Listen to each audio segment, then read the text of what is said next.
Hello everyone, and thanks for joining us for this quick 15 minutes tutorial on account-based marketing and how to start with account-based marketing.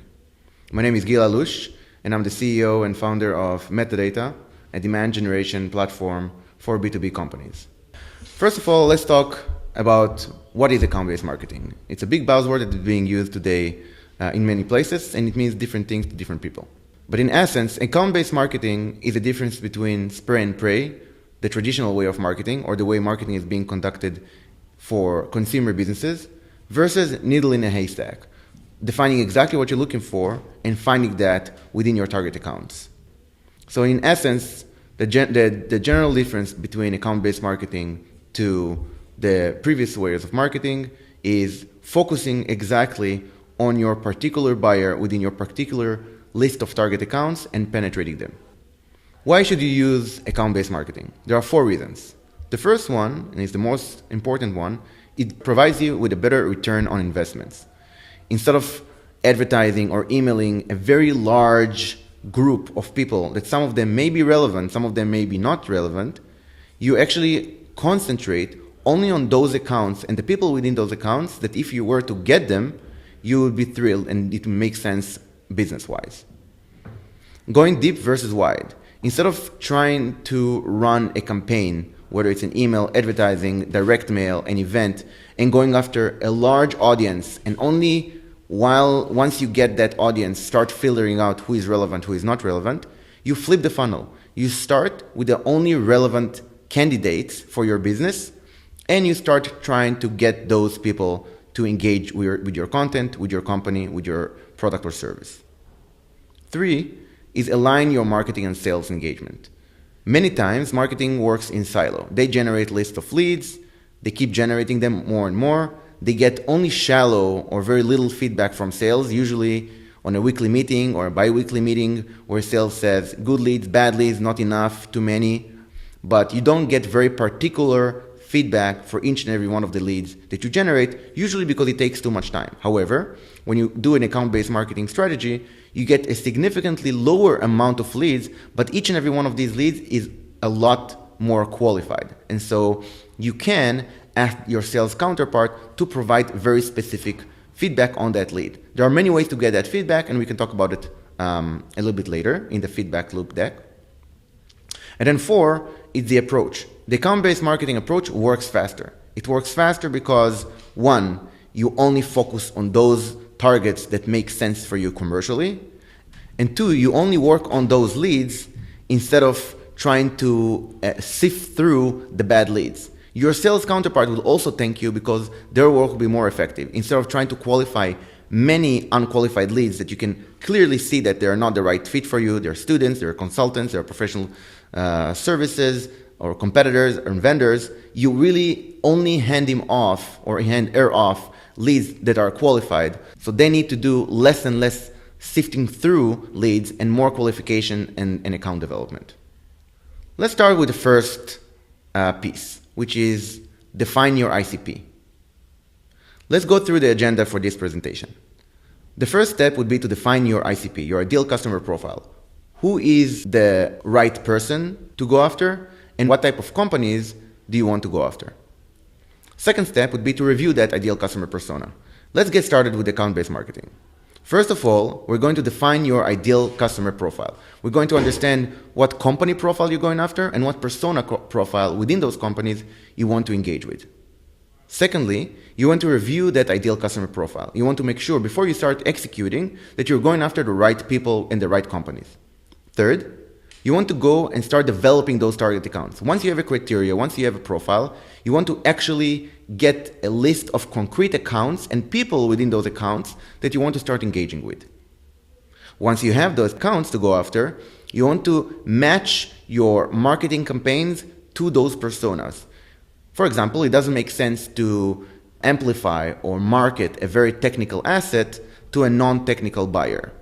Or it makes sense to give a free trial. 5, execute via email and advertising. There are many ways to execute your account-based marketing. You can do direct mail, you can do email, you can do ads, you can do events, there is sales development. However, in this deck, we'll concentrate on 2 different alternatives. And then finally, is the feedback loop we discussed earlier. You want to make sure you get feedback on each and every one of the leads you generate to your sales counterpart in order to recalibrate your account-based marketing tactic and optimize your funnel. Let's begin. First things first is define your ideal customer profile. In order to define your ICP, you can look internally, you can look externally. If you're a mature company that has a lot of data in your CRM system, for example, Salesforce, then you can dive into that data, into your first-party data, and start understanding by analyzing your current internal data which opportunities in your CRM yield the best revenue for you, highest amount deals, shortest sales cycle, close one deals, etc. And start understanding which accounts are involved in those opportunities and which contacts within those accounts are involved in the sales cycle. Then based on that information, after doing some analysis, you can reach your ICP. Otherwise, if you don't have enough data, you can look outside to get your ICP. You can look at your competition, who are they selling to, collect the names of their clients, and then the people within those clients that you assume are associated with, or via LinkedIn or many other tools, understand who is involved in those sales cycles, and then based on that, build your ICP. Finally, you can also look outside and say, who would I want as a customer? Who is the best fit to my product or service? Based on that, you can generate a short list of dream account list and then expand that list based on the criteria of your dream accounts. Next, you want to review your ICP. Here, we're offering a very simple template to put your thoughts into writing and essentially understand how your ICP looks like and get buy-in from your product manager counterpart, from your sales counterpart, maybe from the executive team, to make sure before you start executing that you're going after the right person.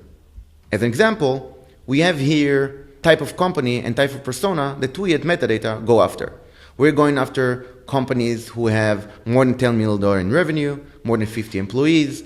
There are specific industries we're going after. Here's an example of computer software companies. And we're going after companies who have invested already in some technologies that are adjacent to ours. So they must have already invested in a CRM system, for example, Salesforce, and one of the top 4 marketing automation systems, Marketo, Pardot, Eloqua, HubSpot, ActOn, etc. In addition, we want to make sure we're going after the right people within those companies. In our example, we're going after the VP marketing. He's the buyer. He's the person who signs up the contract. And so we're going after the VP marketing in the marketing department, and we know that what they care about is generating marketing qualified leads at scale at a good cost per lead. This is what we think is a good buyer profile for Metadata, and so we'll be defining that criteria in this particular example. Next, you want to take that criteria, that profile that you've developed, and actually build a list of accounts and people within those accounts who fit your persona. Here we're giving you a few different vendors that can help you build those lists outside of Metadata, of course, to get that list of accounts. For example, if you're using technology to define your ICP, you can use DataNice, AG Data, BuiltWith, LeadFerret. If you're using demographics, size of companies, revenue, location, etc., you can use ZoomInfo, LeadFerret, InsideView, and many others. If you're using buyer intent, you can use Bombora, LeadSift, and other places that allow you to target people based on their interest and buyer intent. In this example, we're actually using our own system, Metadata, to generate the list of accounts. In Metadata, you can use and combine different targeting options, buyer intent, technographics, demographics, etc., to build your list of accounts and the people within those accounts. Once you have a very specific list of target companies you're going after, and you know and have a list of contacts within those companies that will engage and you want them to engage with your content and offering, at this point what you'd like to do is match your current campaigns, or of course build a new one that matches that persona's interest. To answer that question, which collateral to use, you want to answer 2 first questions. 1, who is the audience? That is your ICP. And what do they care about? That is their metrics and their pain. In our example, we're going after VP marketing managers in companies who use those technologies we discussed before. We know they care about MQLs, SQLs, cost per lead, and an inbound funnel. And so we match to that specific persona with that specific interest our account-based marketing cookbook, a simple PDF that explains to you how to quickly start building your account-based marketing strategy and execute on it. The next step is execute on your campaign. Having a plan and a very defined plan is a great first step. The second step is executing on that plan. You have many ways in which you can execute on your account-based marketing strategy. One of the most common ways is emails. Pros for an email, you can quickly send it with your marketing automation or outbound tool. Cons of an email, people get 15, 20 emails today outbound and ignore most of them, or they end up in their spam.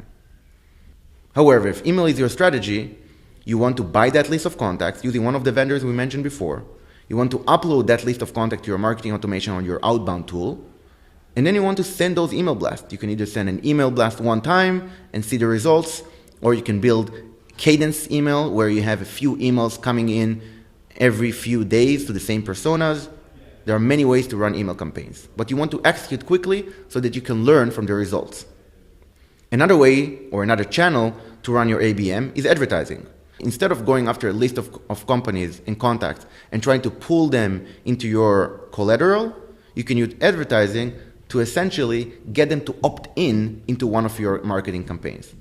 For example, you can upload the list of your companies into LinkedIn, target those personas based on your ICP, and then advertise to them your account-based marketing cookbook.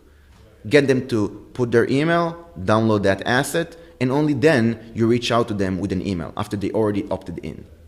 Another way is direct mail. You can take your list of contacts and list of companies and start sending direct mails with your printed collateral to try to engage them. There are many other ways to reach your target accounts. You can go to events. You can have companies like Green Leads or by appointment only to set up those meetings for you, so on and so forth. It's up to you to decide which channel is the most effective for you, and we always recommend to A/B test it on a small scale. Finally, but the most important piece here, is building trust and a feedback loop with your sales counterpart. Many times there is an unhealthy tension between sales and marketing, where sales are expecting marketing to provide them with leads, and marketing is expecting sales to use the leads that they generate. However, many times marketing and sales work in silos. Marketing is generating leads, they don't really know what's happening with them, and sales is trying to close deals as fast as possible in any way they find right, and they don't necessarily provide the feedback on the leads their marketing counterpart generated. And so what we propose to do in this step is to define a very critical feedback loop in which you know what amount and what quality of leads you are going to hand off to your sales counterpart, and you also understand and define ahead of time what type of feedback you're going to get on that lead. For example, you can start in an unscalable way, build a spreadsheet, and have your sales counterpart rank every lead that you generate for them. And based on those, then you can, once you reach 50 or 100 leads ranked, you can go through the list, start filtering out what leads were good, what leads were not good. If they were not good, or for those leads that were not good, you exclude their criteria, whatever was problematic with those leads, their job title, their seniority, their engagement level, their location, the type of company they work with, so on and so forth, and exclude that from your next campaign. If it's a good lead, those that are ranked 10 out of 10, those that are scored high in your marketing automation, those that have an opportunity associated with them because sales was successful engaging with them, then you want to put more effort, more budget, and more time into those criteria. So you can select those 5, 10 best leads, understand what's best about them, and then for the next campaign, you put more weight into those specific signals. Then once you have your insight, you recalibrate your list of targets based on the new criteria, you recalibrate your effort, the channel, the type of marketing that you did, and you run another campaign. You want to make sure that also for the next campaign, you get all the feedback loop. That's not to say that every time you need to get the entire feedback for each and every one of the leads. It might not be scalable, especially not in a manual fashion. However, in the first few campaigns, we recommend that you get very critical feedback because that's the way to make sure you're going to optimize your channel and provide your sales counterpart with the best leads. We're going to stop here because we can keep talking about this for hours. and propose that you download our account-based marketing cookbook, a very easy guide to begin your first account-based marketing campaign. My name is Gil Alush. I'm with Metadata.io, and I want to credit and thank Mick Pono for helping me with this content. Thank you, guys.